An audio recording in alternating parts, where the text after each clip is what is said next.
News. And Senate negotiators have released the specifics of a compromise deal to increase border security and provide additional funding for Ukraine and Israel. It's a twofer, but House Speaker Mike Johnson immediately declared the bill, quote, dead on arrival in the GOP-controlled House. Former President Trump is urging Republicans to reject it even before it gets to the House, saying, quote, don't be stupid. For more on this, CBS News immigration and politics reporter Camilo Montoya-Galvez is in Eagle Pass, Texas. Camilo, we're finally finding out what's in this bill. Negotiations took forever. What stands out to you about the bill and how it could shape U.S. border policy? Hi, Lilia and Tony. This bill would dramatically change policy here at the U.S. Mexico border. It would be a seismic shift in policy here, including by allowing the president to have the sweeping power to effectively shut down asylum in between ports of entry when the number of migrants crossing from Mexico into the U.S. illegally reaches a certain threshold.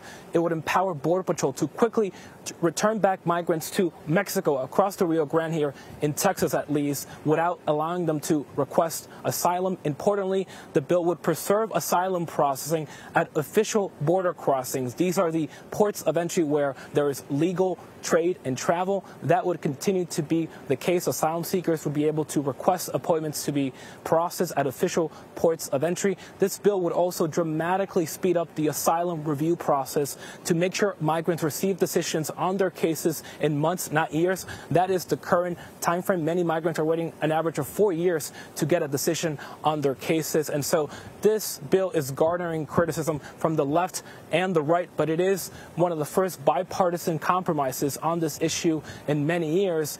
Still, it faces an uphill battle in Congress. So, Camilo, help us understand the politics of this, because many of the things you mentioned are things that people, Democrats have been asking for, more asylum judges, a sped-up process. Republicans also want that, and Republicans are getting even more than that. They would also be getting an end to so-called catch and release, this process of a migrant encounter on the border and then the person is released into the country until their court date. So it would seem as though Democrats and Republicans are getting a lot of what they've been asking for, respectively, and yet we're hearing all this criticism. Help fill in that gap for me. Well, Tony, progressive Democrats and some immigrant advocates say that this bill is too draconian because it restricts access to the U.S. asylum system. It also does not legalize any of the 11 million undocumented immigrants living in the U.S., including the so-called dreamers, those who were brought to the country as children, as minors. So there's no legalization provision here for the unauthorized population in the U.S., and that is concerning to many progressives. On the Republican side, they say the bill does not go far enough in restricting access to the asylum system. They believe the bill still allows too many migrants to be processed and screened for asylum. They believe the shutdown authority should be invoked sooner when illegal crossings soar here at the U.S. Mexico border. But negotiators would argue that obviously this bill is not perfect because it is, after all, a compromise, and so not every side is getting everything that they're asking for.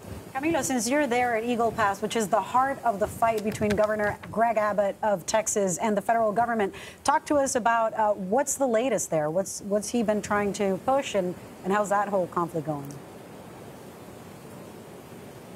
Well, Lilia, Texas Governor Greg Abbott is doubling down on his efforts here at the U.S. Mexico border. Here in Eagle Pass, Texas National Guard members deployed by Governor Abbott are now blocking federal Border Patrol agents from processing migrants in this public park here in the border town of Eagle Pass. They have been doing that for about 4 weeks now, despite demands from the Department of Homeland Security, which has now referred the matter to the Justice Department. As you can see behind me, the Texas National Guard has actually fortified this area with razor wire and other barriers to impede the passage of migrants. The Supreme Court allowed the Biden administration to cut this wire, but Texas is actively blocking federal agents from accessing this area here in Eagle Pass. So this could turn into the latest showdown between the Biden administration and Abbott over immigration.